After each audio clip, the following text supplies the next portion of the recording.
जय गुरुदेव। और दोस्तों, सिद्ध साबर मंत्र में आपका एक बार फिर से हार्दिक स्वागत है। और देखिए, आज मैं आपके सामने जो टॉपिक लेकर के आया हूं, जो हमारा विषय रहेगा वो रहेगा कि क्या तंत्र मंत्र करने वालों को कभी मोक्ष की प्राप्ति नहीं होती। ये हमारा विषय है कि जो लोग तंत्र मंत्र करते हैं उन लोगों को मोक्ष की प्राप्ति नहीं होती, ऐसा कुछ लोगों का मानना है। तो उसी टॉपिक पर मैं आज आपसे बात कर रहा हूं और मैं ये पूर्ण रूप से आपको समझाऊंगा कि वास्तविकता है क्या। लेकिन उससे पहले मैं आपसे एक रिक्वेस्ट जरूर करूंगा कि जो व्यक्ति मेरे चैनल पर नए हैं व्यूअर्स, वो चैनल को सब्सक्राइब जरूर कर लें और चैनल को सब्सक्राइब करने के बाद बेल के बटन पर प्रेस करके वहाँ पर ऑल का जो फंक्शन है उसको क्लिक करें, जिससे कि जो भी मैं लेटेस्ट वीडियो डालूं उसका नोटिफिकेशन उनको तुरंत मिल जाए और उस वीडियो को वो देख पाएं, उनको ढूंढने की ज़रूरत ना पड़े वीडियो को। और जो भी व्यूअर्स वीडियो देख रहे हैं उनसे रिक्वेस्ट करूंगा कि वीडियो को पूरा देखना, स्किप मत करना, आधा अधूरा वीडियो मत देखना, क्योंकि आधा अधूरा ज्ञान नुकसानदायक होता है। और ऐसा ही कई लोग करते भी हैं। मुझे व्हाट्सएप में साधनाएं भी पूछते हैं कि मुझे ये साधना चाहिए, मैं उनको वीडियो दे भी देता हूं, लेकिन फिर भी वो वीडियो पूरी नहीं देखते और मुझसे क्वेश्चनों का अंबार लगा लेते हैं। लेकिन मेरे पास में इतना टाइम होता नहीं है कि मैं उनके उन क्वेश्चनों का जवाब व्हाट्सएप में लिख लिख करके देता रहूं, क्योंकि और भी लोग हैं जिनसे मुझे बातचीत करनी है, जिनको समझाना है। तो इसलिए उन लोगों से मेरी रिक्वेस्ट है कि पहले वीडियो को पूरा देख लें, उसको ठीक से समझ लें, फिर उसके बाद मुझसे क्वेश्चन करें। दूसरा एक रिक्वेस्ट मैं और करूंगा कि जो वीडियो देखते हैं, ठीक है, और मुझे व्हाट्सएप में क्वेश्चन मुझसे पूछते हैं, तो वो भाई इतने लंबे लंबे मुझसे क्वेश्चन पूछते हैं एक ही बार में कि 10-10 क्वेश्चनों का जवाब उनको एक साथ चाहिए। अब मैं इतने सारे लोग हैं, उनको सभी को हैंडल में नहीं कर पाता हूँ।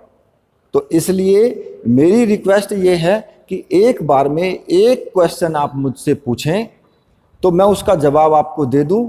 जब मैं उसका जवाब दे दूं, आपको उसका जवाब मिल जाए, तो उसके बाद फिर मुझसे दूसरा क्वेश्चन करें और उसमें मुझे थोड़ा सा वक्त ज़रूर दें, जिससे कि मैं दूसरों के भी क्वेश्चनों के आंसर दूं और आपका भी दूं। देखिए, उसमें टाइम तो लगता है कि मैं पहले एक एक करके सबके क्वेश्चनों के आंसर दे रहा हूं और आप मुझे बार बार पीछे से 4-4 क्वेश्चनों की 5-5 क्वेश्चनों की लाइन लगा दें, तो मैं कहाँ तक जवाब दूंगा आपको। तो इसलिए थोड़ा सा वक्त दिया करें, एक एक करके क्वेश्चन पूछें, ठीक है। अब बात आती है कि जो तंत्र मंत्र करते हैं, क्या उनको मोक्ष मिलता है या नहीं मिलता है। देखिए, ये सरासर गलत है कि तंत्र मंत्र करने वालों को मोक्ष नहीं मिलता। उनको भी मोक्ष मिलता है और बहुत जल्दी मिलता है, लेकिन उसमें भी कंडीशन है। अब कंडीशन कैसी है? एक तरफ आप वामाचारी साधना करते हो और दूसरी तरफ आप सात्विक साधनाएं करते हो। तो वामाचारी साधनाएं जो होती हैं, जिनमें आपको मांस का, मदिरा का भोग लगाना होता है, शमशानी साधनाएं हैं। तो उन साधनाओं को जब आप करते हो और वहां पर आप किसी पशु की बलि देते हो या किसी पक्षी की बलि देते हो, तो भाई साहब, निश्चित रूप से मैं आपको बोलता हूं और 100% सत्य के साथ बोलता हूं कि आपको मोक्ष की प्राप्ति नहीं हो सकती है, नहीं मिलेगा मोक्ष। क्यों नहीं मिलेगा? क्योंकि तंत्र की जो क्रियाएं हैं, उन क्रियाओं में जो हम किसी भी पशु को या पक्षी को जिसकी हम जान ले रहे हैं, वो भी तो अन्याय है। वो उसको हमें मारने का कोई अधिकार नहीं है। जो स्वयं परमात्मा ने कहा है कि आपको हत्या नहीं करने का अधिकार है, आपको किसी को मृत्यु देने का अधिकार नहीं है, ये तो स्वयं परमात्मा का अधिकार है।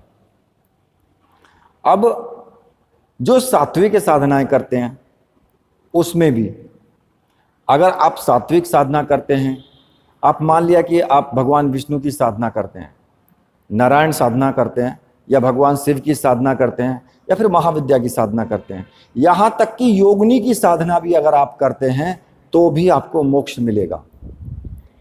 मोक्ष मिलने के और बहुत से कारण हैं, केवल एक यही कारण नहीं है कि भाई आप साधना करते हो या तंत्र मंत्र करते हो।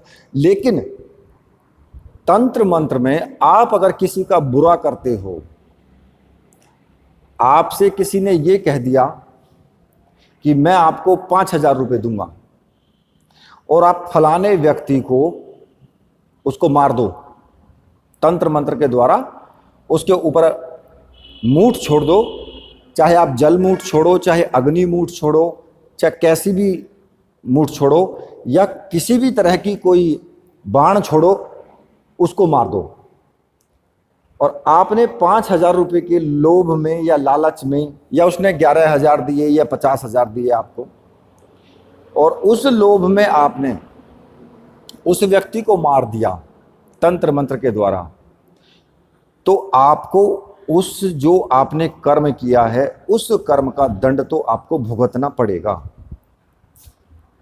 दंड तो भुगतना पड़ेगा, मोक्ष की तो बात बहुत दूर है, मोक्ष के तो सपने ही छोड़ दो, लेकिन उसका दंड जरूर मिलेगा आपको, और इसी जन्म में मिलेगा।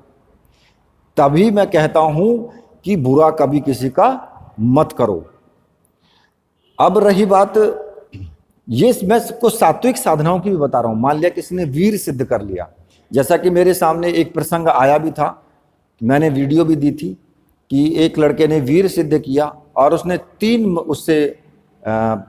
उसके द्वारा कार्य करवाए और मरवा दिया, 3 व्यक्तियों को मरवा दिया। उसको इस का दंड मिलेगा, और वो शक्ति भी उससे रुष्ट हो गई थी, और वो बार बार उससे कह रही थी कि मुझे काम चाहिए, मुझे व्यक्ति मारना है, मुझे मारने के लिए बताओ किसको मारना है। वो इतनी ज़्यादा शक्ति उग्र हो गई थी। तो भाई इस कर्म का दंड तो मिलता ही है। अगर किसी पे उच्चाटन करते हो, किसी पे द्वेषण करते हो, आपने पैसे के लोभ में आकर के उच्चाटन कर दिया, और वहां से वो छोड़ करके चला गया अपनी जगह, सब कुछ त्याग करके चला गया, या वो मर गया, या द्वेषण आपने कर दिया, 2 व्यक्तियों की लड़ाई आपस में करवा दी आपने, उनका घर बर्बाद करवा दिया, एक किसके लिए? एक व्यक्ति के कहने पर। उस व्यक्ति को जिसने करवाया है उसको तो दंड मिलेगा ही मिलेगा, लेकिन करने वाले को भी मिलेगा, क्योंकि उसने पैसे के लोभ में किया है। तो ऐसे व्यक्तियों को कभी मोक्ष नहीं मिलता। अब बात आती है कि किन को मिलता है। तो ऐसा नहीं है कि जो तंत्र मंत्र करते हैं। अब तंत्र क्या है, मंत्र क्या है? देखिए, कोई भी क्रिया है, जब हम कोई पूजा करते हैं या लक्ष्मी पूजन करेंगे, सपोज करो कि हमने दीपावली में लक्ष्मी पूजन किया, तो उसमें हमने वेदी बनाई, उसमें हमने कपड़ा बिछाया, नवग्रह की स्थापना की, 64 योगिनी की स्थापना की, और माता की स्थापना की, वहाँ पर वस्त्र भी चढ़ाए, ये भी चढ़ाया, वो भी चढ़ाया, जल भी करा, पवित्रीकरण भी करा। तो कुल मिला के कहने का मतलब यह है कि ये क्रिया क्या है? ये क्रिया भी तो तंत्र है। तंत्र तो सभी में है।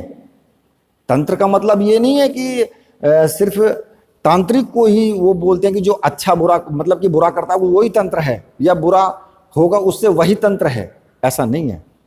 आप कोई भी पूजा पाठ करते हो वो सभी तंत्र हैं, और किसी भी मंत्र का आप जाप करते हो तो वो सभी मंत्र हैं। अगर आप राम रामाय नमः, अगर आप इस मंत्र का भी जाप करते हो तो ये भी तो मंत्र है। अगर आप पंचोपचार पूजन करते हो तो वो भी तो मंत्र और तंत्र का संयोग है पूरा। और जब आप कहीं पर भी बिना माला के भी कैसे भी अगर आप मंत्र जाप करते हैं, चाहे राम का करो या ओम नमः शिवाय का करो या ओम नमो भगवते वासुदेवाय का करो, तो वो भी तो मंत्र है। फिर उन मंत्रों को जपने वाले को मोक्ष कैसे मिल जाता है? तो इसलिए ये सब चीजें गलत हैं कि तंत्र मंत्र करने वाले को मोक्ष नहीं मिलता है। मोक्ष तो उनको नहीं मिलता जिनके कर्म खराब हैं, जिनके जो गलत कार्य करते हैं, उन तंत्र मंत्रों का गलत प्रयोग करते हैं, मोक्ष उनको नहीं मिलता। वरना मोक्ष तो आप अगर योगिनी की भी साधना कर लोगे, यक्षिणी की, अप्सरा की भी साधना कर लोगे, तब भी मोक्ष के रास्ते खुलते हैं। ऐसा नहीं है कि मोक्ष के रास्ते नहीं खुलते, और बल्कि अप्सरा साधना करने से तो और जल्दी मोक्ष के रास्ते खुलते हैं। अब बताओ कैसे? खैर, वो जो टॉपिक है ये, इस टॉपिक में भी मैं आपको, चलो इसी में मैं आपको बता देता हूं कि जब अप्सरा आपको सिद्ध होगी तो आपको फूलों से प्रेम हो जाएगा, एक जीव से प्रेम हो जाएगा, और जब इतना प्रेम हो जाएगा आपके अंदर तो आप बुरा किसी का कर ही नहीं सकते हैं। जब आप बुरा किसी का नहीं करोगे, किसी की आत्माएं नहीं दुखाओगे, कौन रोक देगा फिर मोक्ष के रास्ते से? आपको कोई नहीं रोकेगा, आप बढ़ते चले जाओगे। ठीक है? तो मेरा बताने का मतलब यहां पर यही था कि तंत्र मंत्र करने वालों को मोक्ष मिलता है, लेकिन जो बुरा करते हैं उनको नहीं मिलता, उनको भोगना पड़ता है, वो तो रास्ता ही भटक जाते हैं। और इसीलिए मैं किसी का तंत्र मंत्र का कार्य नहीं करता हूं। आपने देखा होगा कि मुझे कई व्यक्तियों ने ऐसे प्रलोभन दिए हैं कि आप हमारा ये काम कर दीजिए और आप हमें पैसे बताइए, आपके अकाउंट में हम पैसे ट्रांसफर कर देंगे। तो आप यकीन मानिए, पूर्णतः सत्य के साथ मैं बोल रहा हूं, मैंने 2-2 लाख रुपए ठुकरा दिए हैं। 2-2 लाख रुपए के ऑफर पे मैंने ठोकर मार दी है कि मुझे नहीं चाहिए, मुझे जरूरत नहीं है इस पैसे की, मैं नहीं करूंगा ये काम। हां, तुम खुद कर लो, साधनाएं मैंने बहुत दी हैं, तुम खुद कर लो, उस पाप के भागी तुम खुद बनो, मुझे जरूरत नहीं है इस पैसे की। हां, मैं पैसा लेता हूं, किसका लेता हूं? जो मैं आपको सामग्री देता हूं, क्योंकि वो फ्री में तो आती नहीं है, उसका मैं आपसे पैसा लेता हूं। जो जायज पैसा है वो मैं लेता हूं। ठीक है? ना ही मैं किसी से साधना बताने का चार्ज लेता हूं, ना ही किसी से किसी और तरह का चार्ज मैं लेता हूं। हाँ, जो साधना की सामग्री है, जो आपको चाहिए, आपको साधना करने के लिए जिसकी जरूरत है, उसका मैं आपसे पैसा लेता हूं। बस यही मेरा विचार है। तो जब मैं खुद भी मना कर देता हूं उस चीज को, कोई कहता है जी मुझे उस लड़की से प्रेम है और वो मुझे लाइक नहीं कर रही है, आप ऐसा कुछ कर दो कि वो, भाई क्यों कर दूं? मैं तो नहीं करूंगा। कल को तू उसका दुरुपयोग करेगा, मुझे बता के थोड़ी करेगा तू दुरुपयोग उसका, या मैं देखने बैठा हूं वहां पर कि तुम उसका दुरुपयोग कर रहे हो, और मैंने उसको तुम्हारे अंडर में फांस दिया और तुमने उसका जो है भोग करके उसको छोड़ दिया, उसका दंड कौन भुगतेगा? वो भी तो पाप है। तो ये सब चीजें, इसलिए मैं ना तो किसी का वशीकरण करता हूं, ना द्वेषण करता हूं। हां, अगर किसी को कोई परेशानी है, कोई परेशान है, जैसे कि एक लड़का था और उसने अप्सरा साधना की थी, और उस अप्सरा साधना में उसको इतना ज़्यादा मतलब परेशान हो गया था, वो बीच में अप्सरा साधना रुक गई, और जब वो सोता था तो उसके पास में बालों के गुच्छे मिलते थे सुबह के टाइम, जैसे कि कोई स्त्री के बाल के गुच्छे हों, और वो इतना ज़्यादा परेशान था कि जिसकी कोई लिमिट नहीं। जब उसने मेरे पास फ़ोन किया तो ऑटोमेटिकली बस गुरुदेव की ऐसी कृपा हुई कि मैंने फ़ोन से ही बोला कि हट पीछे, बस इतना ही बोला था मैंने कि हट पीछे, और वो लड़का बिल्कुल ठीक हो गया। तो अब अगर किसी को परेशानी है किसी चीज़ की, कोई साधना गलत तरीके से उसने कर ली है और उसको जो है उसमें बहुत ज़्यादा प्रॉब्लम हो रही है, तो ये सब चीज़ें मैं कर देता हूँ, मैं उसके लिए तैयार हूँ। लेकिन अब अगर कोई ये कहता है कि वशीकरण करो, ये करो, वो करो, तो भाई मैं नहीं करूँगा बिल्कुल भी, चाहे वो कितने भी पैसे मुझे दे, मुझे ज़रूरत नहीं है ऐसे पैसे की। अब बात आती है जो मैंने आपको बताया कि शमशानी साधना की, तो शमशानी साधना में भी आपको मोक्ष मिलता है। अघोरी जो होते हैं, जो भगवान शिव की साधना करते हैं, वो सिर्फ मरे हुए मांस का भक्षण करते हैं, उन्हें यही नहीं पता होता कि इसमें स्वाद है या। जो व्यक्ति अपने स्वाद को खत्म कर देता है कि मुझे स्वाद, मतलब यहां तक कि उसने स्वाद को भी त्याग दिया, तो उसकी कितनी बड़ी तपस्या है। ऐसे व्यक्तियों को मोक्ष मिलता है, ठीक है।